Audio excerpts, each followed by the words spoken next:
বিসমিল্লাহির রহমানির রহিম। রেক্স কোডারের পক্ষ থেকে আমি মুনির মাহমুদ সবাইকে শুভেচ্ছা জানাচ্ছি আজকের টিউটোরিয়ালে। আজকে যেই বিষয়টি নিয়ে আলোচনা করব তা হচ্ছে প্রিমিয়াম থিম কাস্টমাইজেশন। আর এই প্রিমিয়াম থিম হিসেবে আমি বেছে নিয়েছি আভাডা থিম, কারণ এটা সবচাইতে বেশি সেল এই থিমটির। তো আশা করি আজকের টিউটোরিয়াল দেখে বা এটা সিরিজ আকারে প্রকাশ পাবে, আপনারা যদি দেখেন ঠিক মতো ধৈর্য ধরে, আশা করি আপনাদের প্রিমিয়াম থিম যে কোনো থিম কাস্টমাইজ করতে আপনাদের সুবিধা হবে। তো চলুন শুরু করা যাক। তো প্রথমে একটা ডাটাবেস তৈরি করব। যেহেতু আমি আভাডা থিম নিয়ে কাজ করছি, তাই আমি আভাডা নামে একটা ডাটাবেস তৈরি করি। আভাডা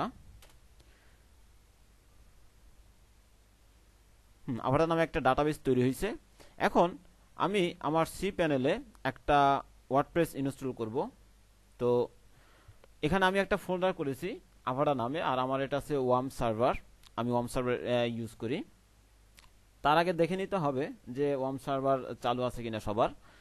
তো এই ফোল্ডারের মধ্যে আমি ওয়ার্ডপ্রেস ইনস্টল করব। তো চলুন ওয়ার্ডপ্রেসটি ইনস্টল করা যাক। তো এখানে ওয়ার্ডপ্রেসের ফাইলগুলো আছে। এই ফাইলগুলো আমি কন্ট্রোল চেপে ধরে অথবা রাইট বাটন ক্লিক করে কপি করে আমি এখানে যদি রাখি, পেস্ট করব, অথবা এই ফাইলগুলো সিলেক্ট করে কিবোর্ড থেকে কন্ট্রোল চেপে ধরে যদি আমি ড্র্যাগ করে নিয়ে আসি, তাহলে এটা কপি হবে, না হলে এটা মুভ হয়ে যাবে, অর্থাৎ সব ফাইলগুলো এখান থেকে কাট হয়ে এখানে চলে আসবে, তাহলে এখানে আর কোনো অবশিষ্ট থাকবে না। তো এরপরে আমি আভাডা থিমটাকে এখানে ইনস্টল করব। তার আগে চলুন আমি লোকাল হোস্টে চলে যাই। লোকাল হোস্ট, আর আমি যেই ফোল্ডারের নাম দিয়েছি সেই ফোল্ডারটা হচ্ছে আভাডা, তাই আমি লোকাল হোস্টের পরে আভাডা লিখব, এন্টার।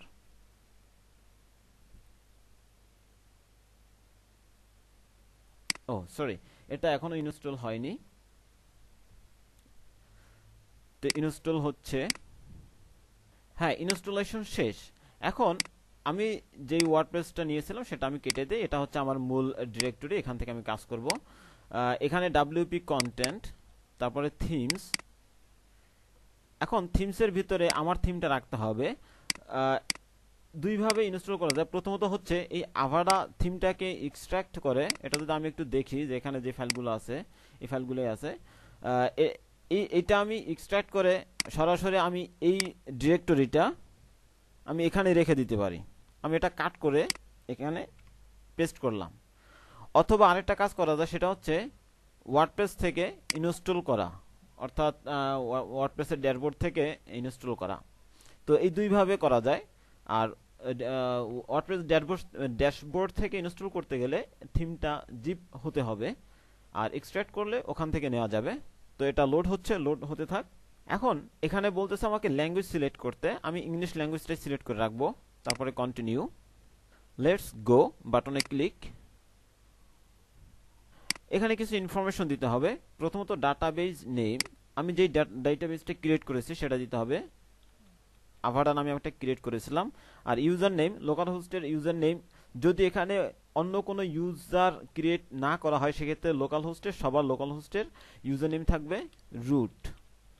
আর যেহেতু আমার এই রুট ইউজারে কোনো পাসওয়ার্ড দেওয়া নেই, তাই আমি পাসওয়ার্ড ফিল্ডে খালি রাখবো। ডেটাবেস হোস্ট ডাব্লিউপি, এটা এরকমই থাকলো। আমি সাধারণত যেটা করি, প্রত্যেকটা ওয়ার্ডপ্রেসের জন্য আলাদা আলাদা ডেটাবেস ক্রিয়েট করি, তাই আমি এই প্রিফিক্সটা এভাবেই থাকবে। তারপরে সাবমিট। এরপরে রান দি ইনস্টল, এটা ইনস্টল হচ্ছে। এরপরে ইনফরমেশন নিডেড, এখানে কিছু ইনফরমেশন দিতে হবে। তো এখানে আমি দিলাম আভাডা থিম জেসন। ইউজার নেম, আমি একটা ইউজার নেম দিলাম। তারপরে পাসওয়ার্ড। যেহেতু আমি এটা লোকাল হোস্টে কাজ করব, তাই allow search engines to index this site. আমি এখন এই মুহূর্তে চাইবো যে এটা যাতে সার্চ ইঞ্জিন ইন্ডেক্স না করে, এই জন্য এই চেক বক্সটা আনচেক করে দিব। তারপরে ইনস্টল ওয়ার্ডপ্রেস। আমার ইনস্টলেশন শেষ। এখন আমাকে লগ ইন করতে হবে, তা আমি লগ ইনে ক্লিক করলাম। আমি আমার লোকাল হোস্টের ইউজার নেম এবং পাসওয়ার্ড দিলাম, আর রিমেম্বার আমি যাতে সবসময় কাজ করতে পারি এবং এটা যাতে বারবার আইডি এবং পাসওয়ার্ড দিয়ে লগ ইন করতে না হয় তা আমি রিমেম্বার মি দিয়ে রাখলাম। Log in. এখন আমার ওয়ার্ডপ্রেস ইনস্টল হলো। এখন যেটা করব ডিফল্ট ভাবে 2014 মেবি, হ্যাঁ 2014 থিমটা ইনস্টলড থাকে বাই ডিফল্ট। তো আমি অ্যাপিয়ারেন্স থেকে থিমসে যাব, অথবা অ্যাপিয়ারেন্সে ক্লিক করলেই থিমের যেই ড্যাশবোর্ডটা আছে বা যেই অ্যাপিয়ারেন্সটা আছে ওটা চলে আসবে। হ্যাঁ, এখানে আমি যেটা করেছি যে আমার লোকাল হোস্ট থেকে থিমস ডিরেক্টরির মধ্যে আমি আমার আভারা থিমটাকে রেখে দিয়েছি, আর তাই এখানে আভারা থিমের স্ক্রিনশটটা দেখা যাচ্ছে। এছাড়া আরেকভাবে করা যায়, যেটা বললাম যে এভাবে, যেমন এই ফাইলটা যেভাবে আছে জিপে, এরকম একটা ফাইল আমি এখানে যদি এখান থেকে অ্যাড নিউ ফাইলে ক্লিক করে আপলোড থিম দিলে এখানে চুজ, এখান থেকে আমি আমার যেই ফাইলটা আমি ইনস্টল করতে চাই বা যেই থিমটি ইনস্টল করতে চাই জিপ, সেই জিপ ফাইলটা আমাকে ওপেন করলে এখান থেকে সে ইনস্টল হতে থাকবে। তো যাই হোক, আমি এখন আভারা থিমটাকে অ্যাক্টিভ করব। অ্যাক্টিভেট। এই আভারা থিম অ্যাক্টিভ করার পরে আমাকে এখানে একটা নোটিফিকেশন দিয়েছে, যে নোটিফিকেশনে বলা আছে এর কিছু প্লাগইন ইনস্টল করতে হবে। এই থিমটাতে যদি আমি কাজ করতে চাই তাহলে কিছু প্লাগইন ইনস্টল করতে হবে। তো আমি সেই প্লাগইনগুলো ইনস্টল করে ফেলবো। বিগিন ইনস্টলিং প্লাগইনস, এখানে ক্লিক করব।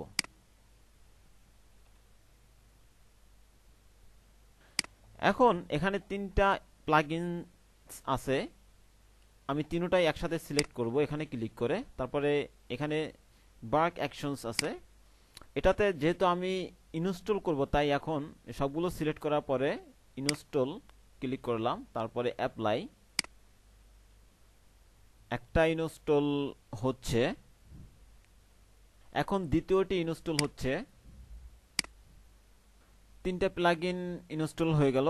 এখন return to required plugins installer, অর্থাৎ এখন এগুলো ইনস্টল হয়েছে কিন্তু অ্যাক্টিভ হয়নি। তো আমি এখন অ্যাক্টিভ করব প্লাগইনসগুলো। এখন এখানে activate activate activate one by one না করে আমি সবগুলো একসাথে করব, তাই সবগুলো সিলেক্ট করলাম, এখান থেকে অ্যাক্টিভেট এবং অ্যাপ্লাই। আমার এখানে মেসেজ দিয়েছে দ্য ফলোইং প্লাগইনস, অর্থাৎ সাকসেসফুলি আমি এই প্লাগইনসগুলো ইনস্টল এবং অ্যাক্টিভেট করতে পেরেছি। এখন চলুন আমি ড্যাশবোর্ডে যাই। আর প্রত্যেকটা থিম, এটা প্রিমিয়াম হোক অথবা ফ্রি থিম হোক, আমি ওই থিম সম্পর্কে কোনো কিছুই জানি না, তাই প্রথমে তাদের ডকুমেন্টেশন পড়তে হবে। যদি প্রিমিয়াম থিম হয়ে থাকে সেক্ষেত্রে তাদের থিম ফরেস্টের যেই সাইট আছে ওই সাইটে গিয়ে ওদের বিভিন্ন কমেন্টস থাকে যে থিমে এই সমস্যা, এটা পারতেছি না, ওটা পারতেছি না।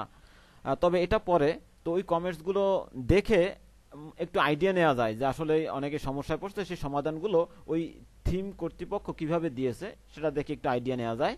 আর দ্বিতীয়ত প্রত্যেকটা প্রিমিয়াম থিমে এমনকি ফ্রি থিমেও ডকুমেন্টেশন থাকে, সেটা দেখা উচিত। আর এছাড়া যদি কেউ ওয়ার্ডপ্রেসে মোটামুটি ভালো দক্ষ হয়ে থাকেন সেক্ষেত্রে যেটা করবেন যে থিম অপশনটা একটু চেক করা, অর্থাৎ থিমের সব কিছু, অর্থাৎ একটা থিম কীভাবে কন্ট্রোল করা যায় বা মেনটেনেন্সটা কীভাবে করা যায় এটা থিম অপশন থেকে ভালোভাবে বোঝা যাবে। তাই থিম অপশনটা প্রথমে একটু ভালো করে দেখে নেওয়া, যে কোন অপশন বা কোথায় কোন স্টাইল, কোথায় ফন্ট কালার, কোন ট্যাবে বা কোন মেনুতে দিয়েছে, এটা ওখান থেকে দেখে নেওয়া যাবে। তাই প্রথমে সবার উচিত থিম অপশনটা দেখে নেওয়া। তো আমরা এখন থিম অপশনটা দেখব যে আভারা থিমের থিম অপশনটা কেমন আছে বা এটা দিয়ে কি কি কাজ করা যাবে। তো প্রথমে চলুন যে জেনারেলে কি কি আছে।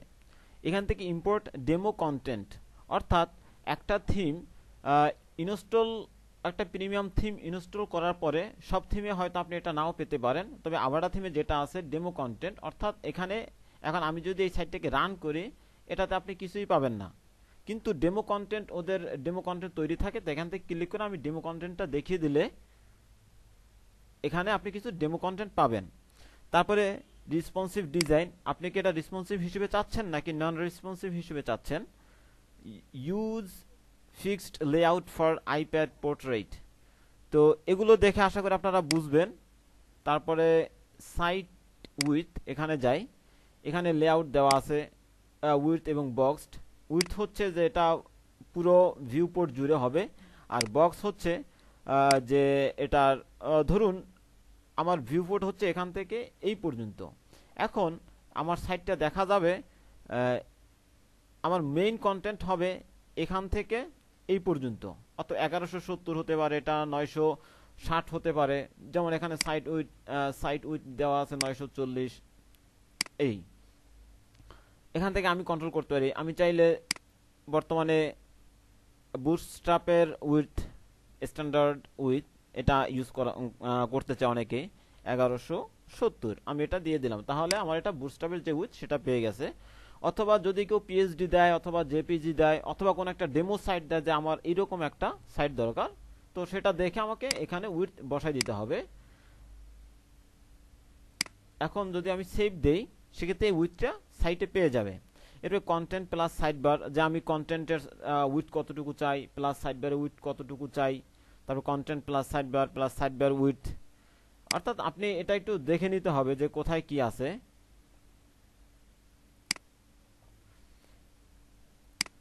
এরপরে হেডার অংশে মোটামুটি এখানে কিছু ডেমো দেয়া আছে, এই ডেমো অনুযায়ী আপনি হেডার পছন্দ করতে পারেন। এখানে এটা সিলেক্ট করা আছে, এটাই থাক। তারপরে ট্রান্সপারেন্ট হেডার এখান থেকে দেখে নিতে হবে। তো প্রথমও আমি হয়তো সবগুলো দেখাতে পারবো না, বা কাজের মধ্যে কাজের প্রয়োজনে আপনারা অনেক কাজই দেখবেন, কিন্তু সবাইকে আমি পরামর্শ দিব যে কোনো থিম ইনস্টল করার পরে থিম অপশনটা খুঁজে নেওয়া, থিম অপশনটা খুঁজে সেখান থেকে সেই থিমের কি কি অপশন আছে সেটা দেখে নেওয়া এবং সেটা দেখে নেবেন, এটা সবচাইতে ভালো। কারণ আমি যদি কোনো কন্ট্রোল করতে চাই, যেমন আমি ফন্টটা ছোট করব অথবা বড় করব, সেক্ষেত্রে আমাকে কি করতে হবে, আমি চাইল্ড থিম ইউজ করি বা অন্য যে কোনোটা ইউজ করি না কেন, আমাকে ওই ফন্টের জন্য ইম্পর্টেন্ট ইউজ করতে হবে, না হলে সেটা পাবে না। কারণ হচ্ছে সেই কালার অথবা সেই ফন্ট সাইজটা থিম অপশন থেকে দেয়া। আর যদি আরেকটা করতে পারেন সেটা হচ্ছে যে এখানে কাস্টম সিএসএস আছে, কাস্টম সিএসএস ব্যবহার করাও ভালো, অর্থাৎ আপনি যে কোডগুলো লিখবেন সেটা কাস্টম সিএসএস দিয়ে ব্যবহার এখানে লিখবেন, সেক্ষেত্রে আবার পাবে। যদি এই কন্ট্রোলিং পাওয়ারটা থিম অপশনে দেয়া থাকে সেক্ষেত্রে সবচেয়ে ভালো। যেমন আমি যদি টাইপোগ্রাফিতে যাই আভাডা থিমের, এখানে দেখবেন যে ফন্ট সাইজ দেয়া আছে, অর্থাৎ হেডিং ফন্টের সাইজ, মেনুর সাইজ বিভিন্ন, এখানে বডি ফন্ট সাইজ কি হবে, মেনুর সাইজ কি হবে, সবগুলো এখানে দেয়া আছে। এমনকি আপনি এখান থেকে ফন্ট লাইন হাইটসও দিতে পারবেন। তারপরে ফন্টের কালার, অর্থাৎ বডির কালার, মেনুর কালার কি হবে, H1 এর কালার কি হবে, H2 এর কালার কি হবে, এই সবগুলো আপনি আভাডা থিম থেকে থিম অপশন থেকে কন্ট্রোল করতে পারবেন। তাই আপনাকে আর বাড়তি কষ্ট করে অন্য কোনো ভাবে সিএসএস লেখার প্রয়োজন হচ্ছে না। তো আজকে এতটুকুই, যে প্রথমে সবাইকে যেটা করতে হবে এই থিমের অপশনটা দেখে নিতে হবে, সেক্ষেত্রে ভালো হবে। এরপরে কিছু কিছু জিনিস বোঝা যাবে না যে কোনটার কি কাজ, এক্ষেত্রে আমি বলবো যে আপনারা ডকুমেন্টেশন করবেন। আর এগুলো যদি সবগুলো একটু দেখে নেন, যে ফুটার, সাইড বার, পেজ টাইটেল, এগুলো যদি দেখে নেন সেক্ষেত্রে কাজ করতে সুবিধা হবে। এখানে হয়তো দেখে নিতে গেলে 15-20 মিনিট বা আধা ঘন্টা ব্যয় হতে পারে প্রত্যেকটা জিনিস দেখে নিতে গেলে। তো প্রথমে একটু ব্যয় করে নেবেন যাতে পরবর্তীতে সমস্যা না হয়। তো আজকে এই পর্যন্তই, সবাই ভালো থাকবেন, আল্লাহ হাফেজ।